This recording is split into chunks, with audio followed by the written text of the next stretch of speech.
This is Michelle Lee at Grace and Glory Farmstead. It's the 24th of February, 2025. It's a very nice day today.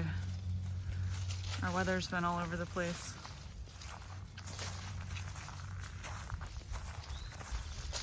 These are our rams. They're all East Frisians. 3 of the first, well actually only 2 of these guys are from the first 6 rams that we brought to our property. Arthur, over there in the back, was born here 2 years ago, almost 2 years ago now. So, Louis, he was the sire this year, and Leo, there, he sired the first lambs that we lambed here 2 years ago. So yeah, this is our 3rd season lambing. This is the lower pasture, we're calling it. It's a leased pasture from our next door neighbors. So this whole area here will be the rams' paddock for the next probably few weeks. And then there's that pasture up the tree line, and then another pasture. It's hard to see our barn from here. There's our barn, that red building back there. That's our property. So everyone's doing really well for it being, I mean, everything's starting to grow, so still pretty dormant though. We've got our lamb Lanai, we're calling it.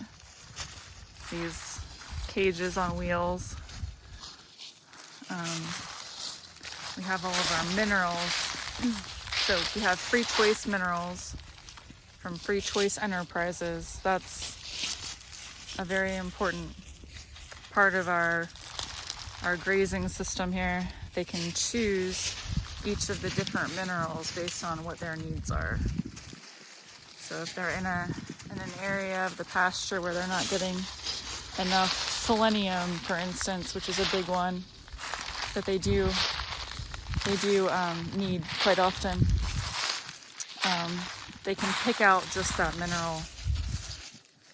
With sheep, the most important thing about that is that they can take copper when they need that for it's an anti-parasitic, so any kind of barber pole worm that they might come into contact with, they can take that copper and eliminate those parasites. But you know, copper otherwise will kill a sheep if they eat it in feed where they can't not eat it. That will sure kill a sheep. So you can't feed them any kind of like a goat pellet, because they typically will have copper in there.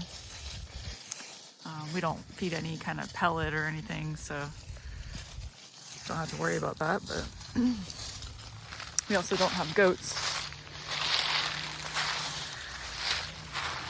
So yeah, I just rode my bike down here to give them a move. In this pasture, most of these areas, they'll only need maybe 3 or 4 moves a day. And we also will give them some alfalfa each day, a bowl of alfalfa.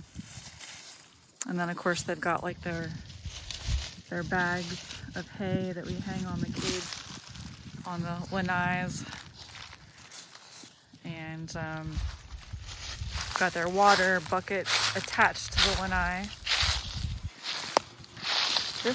This little bucket right here has some baking soda in it. If they ever have an irritation in their stomach that's causing a loose poop, they can take some of that baking soda. It will neutralize any sort of a problem they're having with a forage that they've eaten or whatever. So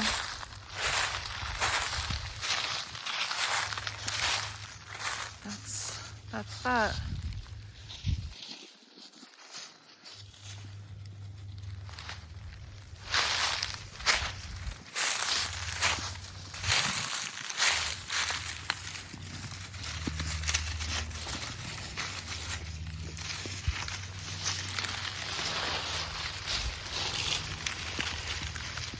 That's Arthur. He's my baby. He's the one that was born here. And Louie there. Louie and Leo we had brought from another farm. They were about a week old.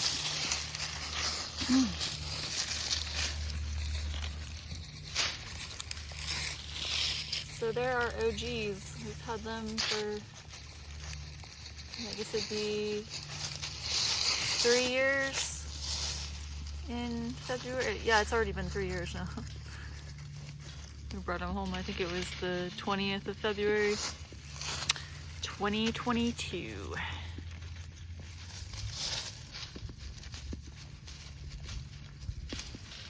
So yeah, their condition's doing well. I've been feeding them quite a bit of alfalfa when it was real dormant. When we first put them over in the new pasture, they just didn't have much to eat, so we're gonna improve that area. I guess we're calling it the first paddock of this leased property. I forget how many acres is over here. It's something like 16 or so.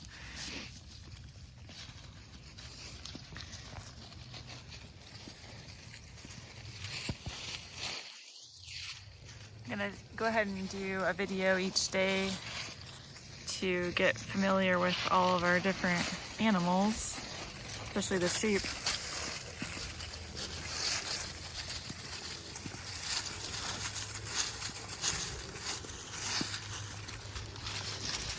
Say hi, Leo.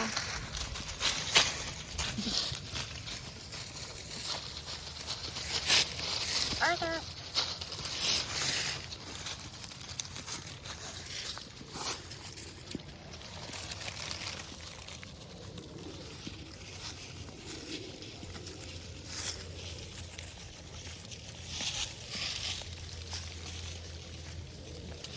All right, till tomorrow. Bye, y'all.